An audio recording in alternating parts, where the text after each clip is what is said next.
Following the whistle at the 2026 World Cup semifinal, Argentinian players celebrated their victory over England with a provocative display. They unfurled a banner reading, "Las Malvinas son Argentinas." This banner represents a coordinated manifestation of a resurgent territorial claim, signaling a renewed drive to reclaim the islands.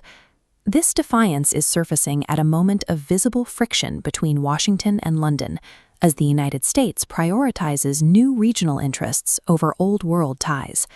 A territorial dispute frozen since 1982 is now becoming the primary wedge between these two allies, driven by a shift toward a more transactional style of diplomacy. In 1982, British forces decisively ended the Falklands War. For over 40 years, the status quo was maintained by absolute British military superiority in the South Atlantic, but that deterrence always relied on an unspoken guarantee: the diplomatic and military backing of the United States. That guarantee is fading. Washington is now moving toward a stance of calculated neutrality regarding the island's sovereignty, distancing itself from the British administration. The confidence shown on the pitch in 2026 reflects a changing reality. The geopolitical shield that has long protected the Falklands is being withdrawn. Internal Pentagon emails leaked in April 2026 reveal a White House losing patience with European allies over severe military noncompliance.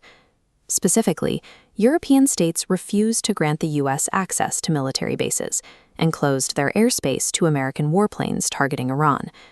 Retaliating against this refusal, President Donald Trump demanded punitive measures to force compliance, exploring a policy shift that includes withdrawing American support for European territories abroad.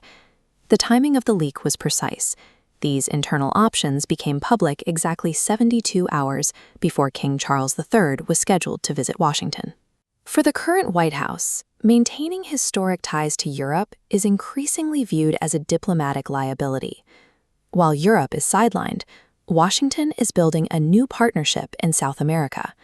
The U.S. provided a $20 billion financial aid package to the administration of Javier Milei, who has pledged to align Argentina with American interests. This map shows the geography of the deal. In exchange for the capital, Milei authorized the construction of a U.S. military base in the southern port of Ushuaia. This positions the U.S. and Argentina as joint gatekeepers over the Magellan and Beagle Straits, two vital corridors for maritime transit between the Atlantic and Pacific Oceans.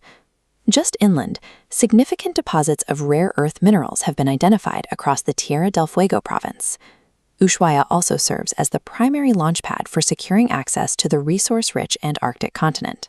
That backing Argentina's claim, Washington is prioritizing control over these strategic transit routes and untapped mineral resources. This alliance is physically altering the regional balance of power by ending the decades-old British veto against Argentinian military modernization. With active U.S. facilitation, Argentina is currently integrating 24 Danish F-16 fighter jets into its arsenal, equipped with advanced AMRAAM missiles and extended-range refueling tankers. This diagram shows the shift in air parity. Argentina's 24 modern jets now face an isolated Falklands defense consisting of just 4 British Eurofighter Typhoons. Combined with a modern naval corps, this air superiority presents a direct, credible challenge to the 1,500 British troops stationed on the islands. This shift is already sparking localized confrontations. The Argentinian Foreign Ministry recently accused this vessel, the British patrol ship HMS Medway, of illegally entering their territorial waters. The response from Britain has been sharp, with politicians demanding athletic suspensions and former ministers reminding Washington that NATO's Mutual Defense Clause was only ever invoked to protect America after 9/11. The combination of naval standoffs and heightened political rhetoric has created a diplomatic tinderbox. Britain holds the islands for now, but the precarious sovereignty of the Falklands is a symptom of a much larger fracture in global leadership. The era of traditional Western solidarity is being replaced by a more fragmented and regionalized calculation of power. We must ask, can any historic alliance survive when a superpower decides its oldest friend is no longer a strategic necessity?